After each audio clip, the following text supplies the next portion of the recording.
because what are you trying to build around? You look at, they went with the process. We mentioned this yesterday when we talked about the offensive line or the running game, right, which got Craig going the other day, which I want to ask Joique. I see, because does Joique see similarities in him and Craig Reynolds? Because I see it in how hard he runs. He runs hard, man. You run hard. You know what I'm saying? Like, do you see similarities between you and Reynolds? Yeah, Reynolds, if you look at him, one thing that he runs hard, but the thing that people might overlook, he has really good vision and he has really good anticipation. He has really good anticipation. Like being able to stay there and let it set up, run through that tackle. I mean, good speed. It's not elite, but it's good speed to get you to hit the field. And you have guys like that are hungry, right? The guys like this, they're not just playing just to be out there. They're playing with it's a mission for their life, man. They're playing for their life. And if you rewind it back a little bit right here, just about 10 seconds. Just take it back about 10 seconds. If you watch this play and you see how he's patient and he doesn't just hit the hole, he lets the play develop. He takes a slight stutter, which that's very crucial, because if you look right here, he takes that and then he sees it and he hits it. And the thing is, when it opens, he doesn't hit it right now, because you can't get the ball, see the hole, and run right now because they'll close up. You want to press that O-line and then stay skinny off of your blocks, which is what he did right there. It ran through some arm tackles. It's like Madden. Or that you gotta, the turbo. You know what I mean? You gotta hit that hole and then juke it at the same time. Yeah, and just in real life play really well. And then I think he'll have some more opportunities. And that's the funny thing. The better you do with your opportunity, the better you'll be. Right? The more chances you'll get, rather. So he did well this game. All right, let's see what you do next game. And then now you're going to put those coaches, you're going to put that front office in a position to when these guys start to come back. Do we want to get rid of this guy, or do we want to keep him? And if you put them in that position, then you've done your job. Right? You've done your job. You just want to stick around until you get your shot. And this guy got his shot, and he'll get more. Yeah, and Craig Reynolds certainly turned some heads. Pro Football Focus had him as the highest-rated running back for Week 14. I know Dan Campbell had some things to say about Craig. Come on, Craig. We'll get Sawyer to run that one for you. Dan Campbell talking about Craig Reynolds.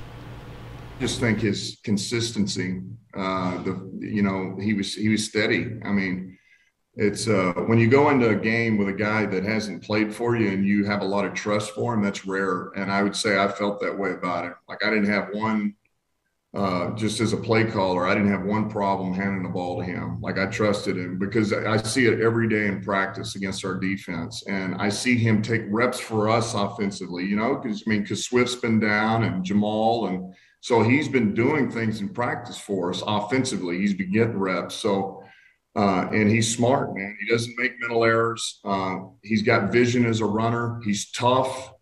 He can protect, and he's got a little something as a receiver out of the backfield. So, and I would say what he did yesterday was that didn't surprise any of us. I said that yesterday, but he did exactly what we thought he would do. And I think had we been able to hang in there a little bit longer and play we didn't get behind, I think you'd have seen a guy who would have rushed for a lot more yards than just what he did. Yeah, I don't know. I mean, it was impressive to see what he did. Brad and I will talk about all that this afternoon and tomorrow.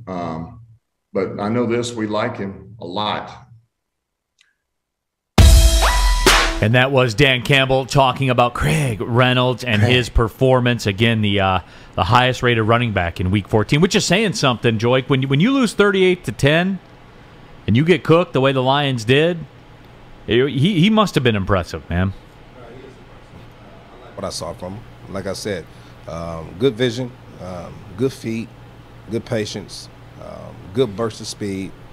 When I say he ran hard, ran through some arm tackles, made some major plays, and put his team in a position to win. And so when you can go out there on the street and find a guy like that at a lower value, right, that makes you look like a genius. And that's the whole point of the front office, going out there and trying to find guys like this to be able to bring in to put your team in a position to be successful. And so no matter how much I hate being undervalued as a running back, for the team and for the front office, it makes them look like geniuses to be able to go out there and find a guy like this to come in. Now, the thing is going to be is this is our first time really seeing him. Let's see how consistent he can be when teams start the game plan against him. And then that's when that's the big part right Well, it's there. funny to me, Joique, all of a sudden DeAndre Swift's all right now. Like he's going to be back. Yeah. Yeah, that's weird how that happens. Huh? I'm going to tell you this. I remember I was playing in New Orleans, and I had a hairline fracture in my knee. But I was practicing through it, and I got to a point where I said, you know what, it's too painful. I have to rehab it. So they went out and they got a guy to come in for, say, 1 week while I rehabbed. Then I came back, and Coach Sean Payne brought me in this office and said, listen, Joy, we like you a lot, but we brought a kid off the street. He was on the couch. We brought him in, and he looks really good. Stay healthy. That's what he told me. He said, stay healthy. Because that's how quick it is. Like, it can really happen that fast. A guy can come in and he can take your job. And so, regardless of how you feel, you got to learn how to start playing through pain, and not only playing through pain, but also being productive.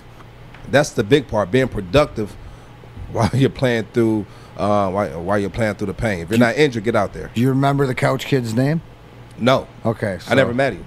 No, but it could have been somebody, and he went on to be this guy that we knew. Yeah, it was nobody. Back to the couch. Yeah. Back to the couch. Lions Rumble 81 says, Craig. Juices Ghost says, you ain't got to lie, Craig. You ain't got to lie. So that's anytime you can get a Friday reset in there, I'm definitely all about that. But there was another key component to the Lions running game that certainly was big, and we're going to talk about them when we come back. But I do want to remind you, our second annual Stuff a Studio is going on now, brought to you by Guardian Alarm and Meyer as well, right here at the Woodward Sports Studio. You see it here behind me. It's everywhere. I got the light bright right here. You want to show me your MIT skills? Go ahead and get me a picture of a house. Stay out. Yeah. All right, Fish. Let's leave it. Let's leave it in the holster, man, until 12:50. All right, you got to rise to the occasion. But no one's staying out of your house when you do that crap. Yeah, you'll scare them out of the house. But no, we're filling up this studio with toys. As you see, it continues to grow and grow right here at the Woodward Sports Studio. Our address, 34915 Woodward Avenue in the heart of Birmingham. And again, a special shout out to Guardian Alarm and Meyer. And we're trying to bring a Christmas to all the kids at Mott Children's Hospital. Remember, some of these kids have been in that Mott Children's Hospital all year long. So if we can help, make it a brighter holiday, then let's do that. Anybody that wants to pull up on us down here, come on through, donate some toys, drop off some toys so we can give them. Last year, Woodward Sports donated over $70,000 to Mott Children's Hospital. It was the largest donation in history. We're going to smash that. Like, you should smash the like button on the YouTube channel. We're going to smash that $70,000 mark this year, and we're doing it again. You can drop off a toy anytime this week between 8 a.m. and 10 p.m. at the Woodward Sports Studio. Again, 34915 Woodward Avenue in downtown Birmingham. It's Stuff a Studio time, people. Let's do it for the Mott's Children's Hospital.